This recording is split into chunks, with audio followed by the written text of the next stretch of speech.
You know that feeling, that Yeah. split second of panic when your dog or cat is just like tearing through the house, Oh, yeah. full of energy, and all you can think about is, oh no, the floors. Uh-huh. Scratches, spills. Exactly. Spills are inevitable, and you worry, are they comfortable? Are they safe slipping around?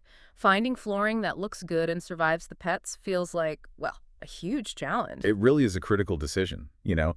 It's not just how the room looks. It's about making a home where your pets feel secure and, frankly, where you're not constantly stressed about damage. That's so true. Their confidence, the noise level, it all ties in. Right. And that's why we wanted to really dig into this. We looked at some great insights from Floor Boys down in South Carolina. They have this article, Top Scratch-Resistant Flooring for Happy Pets in Lexington, SC. Ah, okay. Floor boys. So they know their stuff, especially in that region. Seems like it. They focused exactly on this intersection.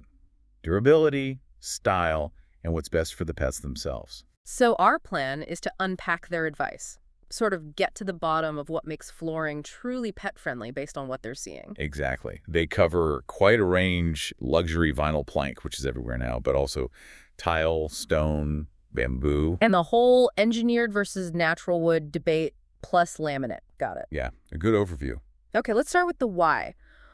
Why does pet-friendly flooring matter so much beyond just avoiding scratches? Well, Floor Boys makes a really important point here. The floor surface directly impacts your pet's confidence and safety. How so? Think about a dog, maybe an older one, trying to walk on a really slick, shiny tile. They can slip, lose their footing. That creates anxiety, maybe even leads to injury. Yeah, I can picture that. And the sound, the constant click, click, click of nails on certain floors can actually be stressful for some pets. So Yeah. choosing the right material is, like, fundamental for their comfort. And for our sanity, preserving the floor itself. Absolutely. Especially with active pets, that scratch resistance Floor Boys talks about is key to protecting your investment. Yeah. They really seem to get that balance. So Floor Boys puts luxury vinyl plank LVP right near the top. What's the big deal with LVP for pets? Okay, so the key thing with LVP, according to Floor Boys, is its construction. It's made in layers. Layers. Yeah, multiple layers, including a really tough top layer, the wear layer. That's specifically designed to resist scratches from claws. It's not just a thin surface taking the hit. Ah, I see. So it's built for toughness. Exactly. And aesthetically. Huge plus. You can get LVP that looks incredibly like real hardwood or stone. Oh, yeah. Some of it is amazing. You really can't tell the difference sometimes. Right. And the big one for pet owners, it's generally waterproof or highly water resistant. Perfect for those little accidents. Totally. Cleanup is usually simple, way less worry about staining or damage seeping through. And Floor Boys also mentions it tends to be quieter under paw than, say, tile or hardwood. Oh, that's a great point. Less tap dancing sounds in the middle of the night. Precisely. A bit more peace and quiet. Okay, so LVP sounds pretty compelling. What about tile? Porcelain and ceramic. How do they compare in Floor Boys' view? Kyle is definitely up there for durability. Floor Boys positions it as a really strong, elegant solution. Because it's just inherently hard. Inherently hard, exactly. It's basically scratch-proof against pet nails. Big advantage. And like LVP, spills aren't usually a problem on the surface itself. Easy cleanup. Okay. Plus, Floor Boys brings up that cooling factor, which is nice, especially in warmer places like South Carolina where they operate. Pets love a cool tile floor in the summer. Oh, absolutely. My dog always finds the tile spot when it's hot. Now, Floor Boys notes a difference between porcelain and ceramic. Yes, that's a key detail they highlight. Both are durable, sure, but porcelain is fired at higher temperatures, making it denser. Denser, meaning? Meaning it's generally tougher against scratches, chips, stains, the works. So as Floor Boys suggest, if maximum resilience is your absolute top priority for, like, really active pets, porcelain often gets the edge. Got it. Porcelain for ultimate toughness. Okay, moving on to natural stone. It looks so luxurious, but how does it actually hold up with pets running around? Yeah, that's the million-dollar question, right? Balancing looks and life. Floor Boys points out that stone has this timeless quality, but also, surprisingly, resilience. Resilience how? Well, the natural texture that many stones have actually provides decent traction for pets, less slipping. Oh, interesting. I wouldn't have thought of that. Yeah. And those natural variations, the patterns in the stone, they can actually help camouflage minor scratches or wear marks that might happen over time. Ah, so it's beautiful and it hides imperfections a bit. Nice. What kinds of stone do Floor Boys mention specifically? They give a few good examples. Granite is known for being super durable with those Yeah. unique patterns. Slate has a naturally slip-resistant texture. Marble, obviously gorgeous, needs sealing to protect it, but it offers that coolness too. And travertine has variations that are great at masking wear. So Floorboys makes a good case that stone, while maybe needing some care like sealing, could be a really good blend of beauty and pet friendliness. Okay, that's helpful. Now, how about bamboo? Floorboys positions it as eco-friendly and scratch-resistant. Yeah, bamboo's interesting. Floorboys highlights its natural resistance. It holds up pretty well against water, stains, and importantly, scratches. And the eco-friendly part. That comes from how fast it grows. It's a grass, technically, and regenerates much faster than hardwood trees, making it more sustainable. Right. Plus, Floorboys notes it has some natural antimicrobial properties, which is a nice bonus for a healthy home, and it offers pets a decent grip. They definitely see it as a strong contender if you're leaning towards eco-conscious choices. Tough, sustainable, good grip. Sounds like a winner. Okay, let's tackle hardwood. This always seems tricky with pets. Floorboys distinguishes between engineered and natural wood. What's the lowdown for pet owners? Yeah, this is classic trade-off territory. Natural hardwood, beautiful, timeless, you can refinish it. But, as Floorboys rightly points out, it's just more vulnerable to scratches and dents from claws and toys. That's the fear, isn't it? It is. Now, engineered hardwood has that layered structure, usually with a plywood or HDF core. This makes it more stable against changes in humidity and temperature. Which is good for spills or just general life. Generally, yeah. It tends to handle moisture a bit better than solid wood, and it uses less of the premium top wood layer, more dimensionally stable. But if scratch resistance is the absolute top priority in this wood category. Then Floorboys actually points towards laminate. They suggest modern laminate often outperforms both solid and engineered hardwood when it comes strictly to resisting scratches. Really? Yeah. Okay.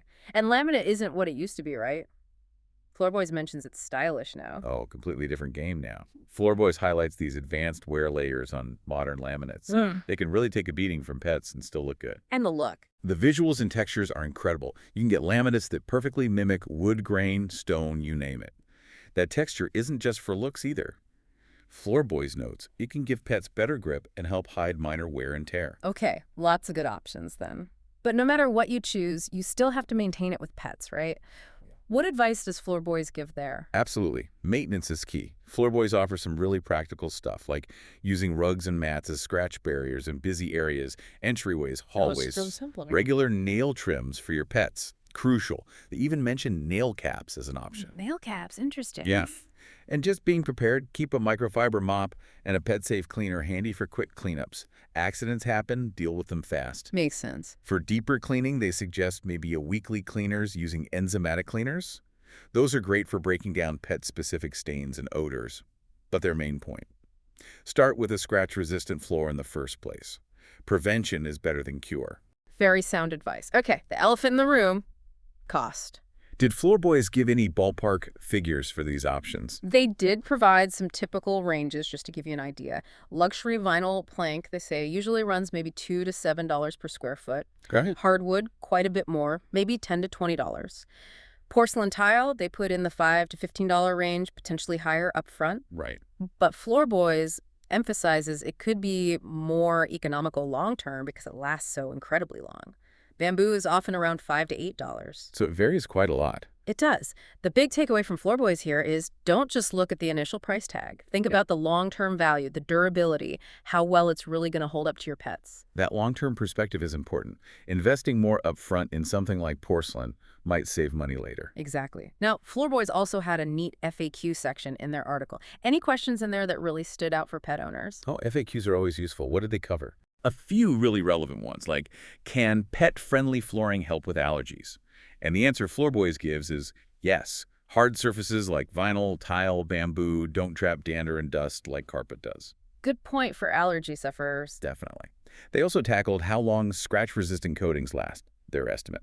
Around 5 to 10 years, but heavily influenced by foot traffic, pet activity, and crucially, maintenance. Ah, so maintenance really impacts longevity. It does. They also had advice for older pets, suggesting things with a bit more cushion or grip, like cork or LVP with texture. Thoughtful. What about safety if a piece gets chewed off or something? Yeah, they addressed ingestion safety, recommending naturally non-toxic options like cork, bamboo, or true natural linoleum if that's a major concern. Okay. And the age-old question, Dark versus light floors with pets. Yeah, yes, their take. Dark floors tend to show scratches more easily, while light floors make pet hair and dirt more obvious. So it's a trade-off either way. The eternal struggle. Good to know. So, wrapping up this deep dive based on Floorboy's insights, what's the main takeaway for people listening who share their homes with pets? I think the core message, which Floorboys illustrates really well, is that it's a balancing act.